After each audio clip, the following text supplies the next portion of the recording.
एक समय की बात है। एक राज्य में एक राजा शासन करता था, जिसकी एक प्यारी सी बेटी थी। वह राजकुमारी बहुत ही सुंदर थी। उसके 16वें जन्मदिन पर राजा ने उसे एक सुंदर सुनहरी बॉल उपहार में दी और कहा कि इसे संभाल कर खेलना और कभी मत खोना। राजकुमारी बॉल पाकर बहुत ही खुश हो गई। वो बॉल से खेलने लगी। खेलते खेलते वो बगीचे में पहुंच जाती है। तभी अचानक उसकी बॉल बगीचे के कोने वाले तालाब में गिर जाती है। वो तालाब में झांक कर देखती है कि बॉल पानी के ऊपर तैर रही है। बॉल निकालना राजकुमारी के बस की बात नहीं थी। राजकुमारी बॉल के लिए रोने लगी।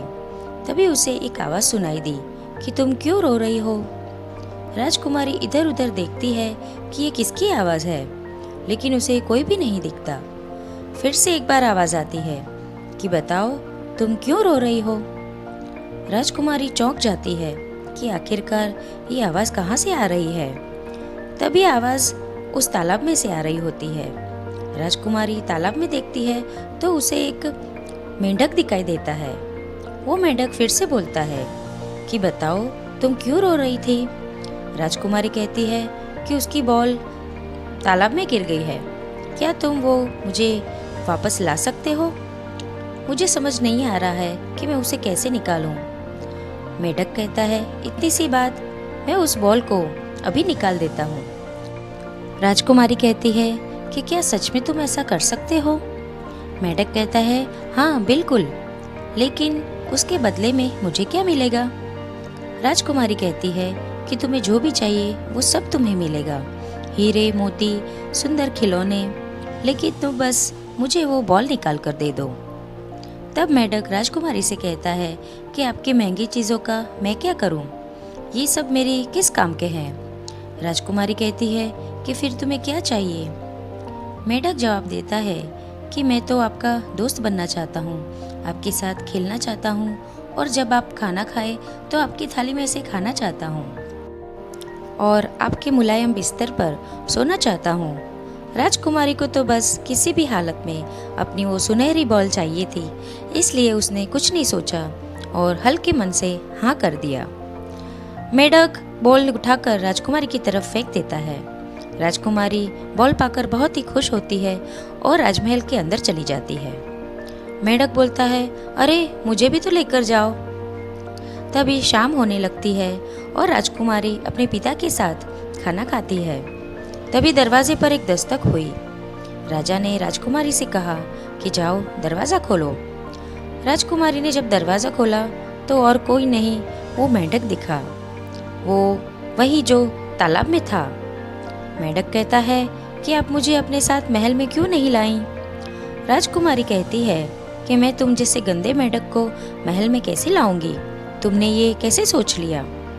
मेंढक कहता है कि लेकिन आपने तो वचन दिया था। राजकुमारी कहती है कि दिया होगा कोई वचन, लेकिन मुझे तो याद नहीं है। तुम भी भूल जाओ और यहाँ से चले जाओ। तभी राजकुमारी दरवाज़ा बंद करके अंदर चली जाती है। राजा के पूछने पर कि कौन था, तभी राजकुमारी ने मेंढक वाली पूरी बात पिता को बताई। पिता उससे कहते हैं कि अगर तुमने वचन दिया था तो तुम्हें उसे पूरा करना चाहिए और तुम एक अच्छे कुल की राजकुमारी हो तो तुम्हें अपना वचन ज़रूर पूरा करना होगा। राजकुमारी पिता से कहती है कि वो मेंढक बहुत ही गंदा और भद्दा दिखाई देता है, मुझे वो बिल्कुल पसंद नहीं है। पिता को राजकुमारी की बात अच्छी नहीं लगी और वो तुरंत कड़क शब्दों में राजकुमारी को आदेश देते हैं कि जल्दी जाओ और मेंढक को अंदर लाकर अपना वचन पूरा करो। राजकुमारी नाक सिकुड़ती हुई जाकर दरवाज़ा खोलती है और मेंढक को अंदर ले आती है। अब मेंढक आकर खाने की मेज़ पर बैठ जाता है। अब मेंढक कहता है कि राजकुमारी मुझे भूख लगी है, अपनी थाली से मुझे खिलाओ। राजकुमारी राजा की तरफ देखती है क्योंकि अब वह राजा के सामने मेंढक को मना नहीं कर पाएगी, इसलिए उसने मेंढक को अपने साथ खाना खिलाया। अब मेंढक पेट भरकर खाना खाता है और बाद में कहता है कि अब मुझे सोना है। राजकुमारी चलिए मुझे भी सोने के लिए अपने साथ ले चलिए। राजकुमारी फिर से टेढ़ी नज़र से पिता को देखती है और मेंढक को अपने साथ कमरे में ले जाती है। अब कमरे में जाकर मेंढक को एक कोने में छोड़कर खुद मुलायम बिस्तर पर सो जाती है। मेंढक कहता है कि राजकुमारी, मुझे भी अपने साथ बिस्तर पर सुलाओ। अब राजकुमारी को बहुत ही गुस्सा आ जाता है। राजकुमारी ने कहा, एक तो तुम्हारी इतनी हिम्मत कि तुम मेरे महल तक मेरा पीछा करते हुए आ गए और फिर मेरे साथ खाना खाया, और अब कह रहे हो कि मेरे बिस्तर पर तुम्हें सोना है। तुम मुझे बहुत ही गंदे और बदसूरत लग रहे हो। मेंढक ने कहा कि अगर आपने मुझसे ये वादा किया है तो आपको ये करना ही पड़ेगा। अब राजकुमारी का क्रोध और भी बढ़ गया और वो कहती है, रुको, तुम ऐसे नहीं मानोगे, अभी मजा चखाती हूँ। राजकुमारी मेंढक को उठाकर दीवार पर फेंक देती है। ऐसा करते ही मेंढक दीवार से जोर से टकराकर नीचे गिर पड़ता है और बेहोश हो जाता है। राजकुमारी मेंढक को उसे देखकर घबरा जाती है और पछताने लगती है कि उसने ये क्या कर दिया।